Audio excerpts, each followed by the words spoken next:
Morning YouTube. So in this video we'll be looking at grief, losing a loved one. So as a lot of you would be aware, I ran a live feed last night, and so I've got up this morning and I'm recording a video on that subject. There was a lady on there that had recently lost her son. And it just so happens that today, November the 14th, it's the anniversary of my sister's passing. So that was in '99, and we're now in 2018. It just seems incredible that all that time has passed, and yet it doesn't feel any less than the day after the episode happened. So this video isn't about a sob story, and I'm looking for like any kind of sympathy. It's actually about the processes that we go through in that grief that I want to discuss, because it seems to be pretty much everywhere. Now, it's not like a passing like my grandmother's or my grandfather. You know, they get to an age and you're kind of loosely in the back of your mind. There's an expectancy. You know, it's the natural course. It's what happens. We born, we live a life, and then we pass. So it's very, very different, the grieving process in that scenario, to one that's very, very unexpected. You know, if a 40-year-old man dies, that's very unexpected. If an 18-year-old girl dies, that's very unexpected. And we go through this range of emotions which seems very unnatural. Now, I'm not suggesting for a moment that this is some sort of grief counselling, or that you should listen to any of the advice that I'm going to give, because some of it may sound very, very wrong. So it's just part of the process that I went through, and maybe there's someone out there that can take something from that. So if you were anything like me, I was extremely angry. I was really angry, especially at a God that I hadn't known, or certainly wasn't present in my life. I was really, really annoyed, and kind of went against the grain with everything, become extremely aggressive and very angry. And I started expressing this outwardly after the day my sister had passed. Now, you may be going through these same kind of emotions. It's one that we don't know an outlet. We can't learn to express ourselves. And I was someone that was very hidden, and I'm a man. I'm useless at emotion anyway. But it was one of those things that it was just bottling up, and then I would just explode. Equally, I had a period of time where tears would just flow all of the time. I was constantly missing her, and the what ifs in my mind. You know, what if I had done this? What if I had done that? Maybe if we had changed this, maybe if we had changed that. And that's a life of hurt. That's a life of pain. I really needed someone to step up and sort of shake me and slap me, as if to say, look, it can't be changed. No matter what you would have done, this can't have been any different. That gave me a different perspective. So I removed the what ifs, because if we do what if throughout our lives, I mean, we're going to live a life of regret. So I not accepted it, but it was like, it's happened, and now what am I going to do about it? How am I going to face this challenge? Now, don't think I did that overnight. We are talking years down the line before I got into the mindset that I could start to use this very negative episode in my life in a very positive way. So the negative period, I did what most people do. I turned to alcohol, or I turned to drugs, vices, you know, things where I was just angry, and so I was just outletting it in any way that I could. Equally trying to numb that pain, that grief that I was going through. It then got to a point where, you know, I realised that I'm not the only one. I'm not the only one that is suffering this pain, and I'm not the only one up to that point, or certainly beyond that point. It's gonna happen the world over. What can I do to help someone else? What can I do to change the mechanic of the mind? You know, like, how can I ease their grief? How can I let them know that their loved one is there in some way? And that's when I turned to spiritualism. That's when I turned to looking for an afterlife. I hope she's somewhere. I hope that there is an afterlife, I've read about it or I've seen it on the TV, then maybe I should go looking myself. Maybe that's where she is. Maybe I'll get my answers. And I didn't get my answers. I went to professionals. I went everywhere to get these answers, and I struggled. I struggled in every aspect trying to get the answers that I needed. So I thought, you know what? I'll just look for myself. I'll just go myself. And in that process, I now do the job that I do today. I am now a medium in that process where I went to search for my answers. I found my answers. I got what I was looking for. Now let me give that to someone else. Let me try and ease that burden with someone else. We then get to days where we're not healed. It never heals. It never ever goes away. We learn to live with it. I mean, as I said at the start of the video, it's in 1999. We're now in 2018, and it's no less. It's still there, and I still miss her. And sometimes we feel guilty. Like maybe I should miss her more, or maybe like I'm forgetting what she smells like or what she looks like, and all of this, all of these things. They just trickle in and out of our mind, and we actually punish ourselves on such a huge level. Now there is a stage where I feel that we can stagnate in that grieving process.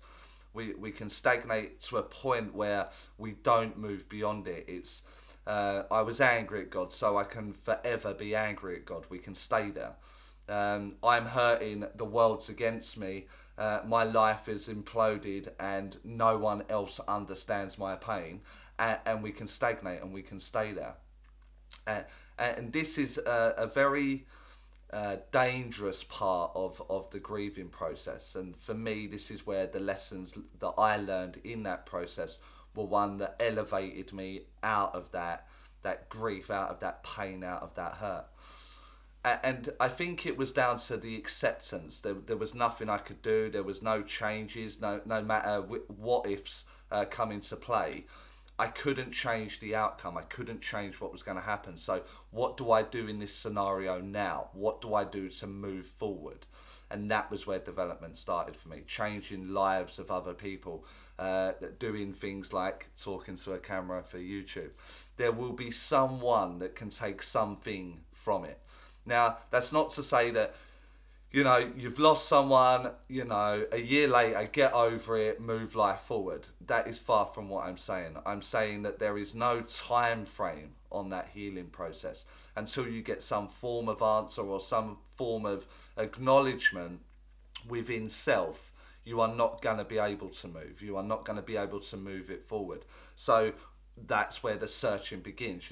Look into a religion, or look into the afterlife, or look into whatever it is that you're where your mind is going, that inner being of you wants to take you. Then I suggest that you go looking for it. Now, I was skeptical. If any of you have watched my story, they're very old now, but if you've watched my story, I wasn't down with the spiritual stuff. I wasn't down with the love and light stuff. I was into sort of crime and all of that kind of naughty stuff. And the last place I expected myself to look was into spirituality.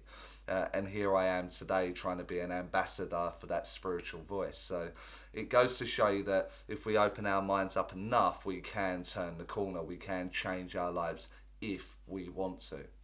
Now, I'm certain that along this process there would be an element of influence. Maybe she was guiding me. Maybe she was like giving me that thought process to maybe look into something or go here, try that inner sat nav as such. And equally, there would be a desire of my own that would direct me there.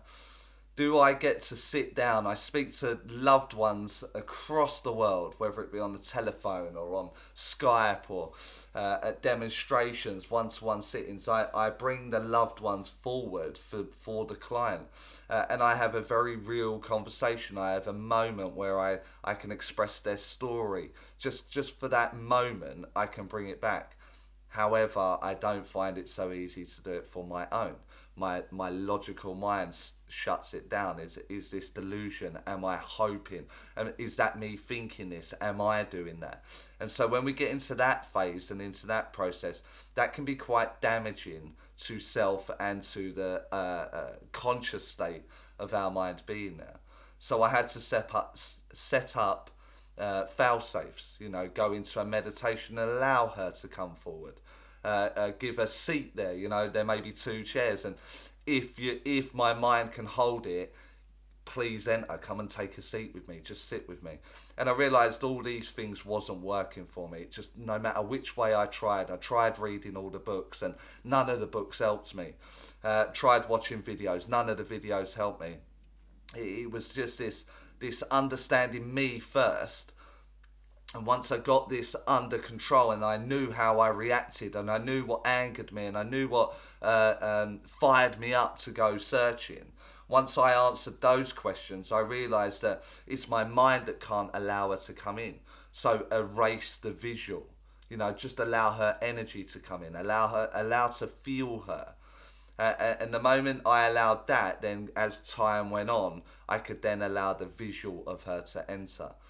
It got to the point, and I must, it's maybe a bit of the story I should leave out, but it got to the point where I would see her very clearly when something very bad was going to happen in my world, maybe a relationship was going to break down and it would mean that I have to move, or my world would feel like it was imploding all over again in a different way, because when you lose a relationship, for me it's like a kind of grieving. You miss the person. And so when that kind of thing would happen, she would turn up very clearly, and it got to a point that it felt like she was warning me all of the time, like, brace yourself, it's going to be hard over the next few days, weeks, whatever. And just to let you know, I'm here, I'm here with you, I'm supporting you. And it got to the point where I literally had to say, you can't only turn up in my mind when things are going to go wrong. You can't, because then I associate you with all the bad things that are going on in my world. And I don't want you as that association. I don't want you to only turn up when it's bad. Try and turn up when it's the good things that are there to celebrate, enjoy, in love, join me in those moments. Now, it's still not easy for my mind to hold, and as I said, it's November the 14th today, and it's still there, it's still in my mind. However, I don't allow the power of that to destroy me anymore. And what I mean by that is that I know she don't want me thinking bad things. She don't want my mind going back to that time. She don't want my mind as that dreaded morning when I turned her over and that image haunting my mind. She wants me to remember her personality, her character, the fun that we had, the things where she annoyed me, and all of those kind of things, the things that make our story our story. They're the things that she wants me to remember.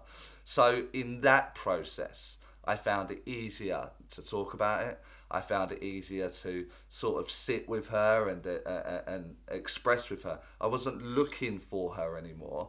I knew she was there because I'd found a spirit world, and that meant I've just now got to weigh and allow my mind to process that, and for my mind to accept her coming in. My mind for her to come and sit with me, have a chat, just blend with me for just a moment. And then when I did that was when everything changed. The grieving kind of didn't stop. As I said, today it's still there. It's still painful when I think and when I go back there. However, I know that she's there as and when I require, as and when I need her there. So it's about not dreading the day, November the 14th, here we go, and reliving that memory, because we all do that on the anniversary. And in all honesty, it's one of those times that maybe we should try and celebrate it a little bit more. And I don't mean go and have a party or anything like that, but replace the negative thoughts or that dreaded day with like, okay, I see it, I feel it, and I'm dreading it. However, do you remember the time that we did this? Do you remember the time that we did that? And try and replace or certainly match a negative one with a much more positive one. And you will find that the day, the anniversary, as the years tick on, become much easier to deal with. you're not dreading the day. You're kind of mindful, but you're not dreading it. And as you're mindful, your intention can move to your loved one, and of course they'll be moving in. Of course they'll be close to you at that point. So it was just a story I wanted to share because of the young lady that had lost her son on the 11th of the 11th last year. Joined me on a live feed last night on YouTube. And I felt for her. I really felt for her, knowing how fresh it is, how new it is. And I know the process of her mind that will be going in that order. And then today, being the anniversary of my sister, just made me even more mindful of it. So if someone may be able to take something from this video, it's very, very, not off topic, but very different from the videos that I usually do. But maybe there is something in there for anyone that can help them through that process. So I don't really care about the likes and the shares on this video. Maybe this is just a little bit of therapy for me, who knows. But it's just, this is Wednesday's upload. And I will see you back on track with regular mechanics and understandings on Friday. So thanks for watching, and I will see you next time.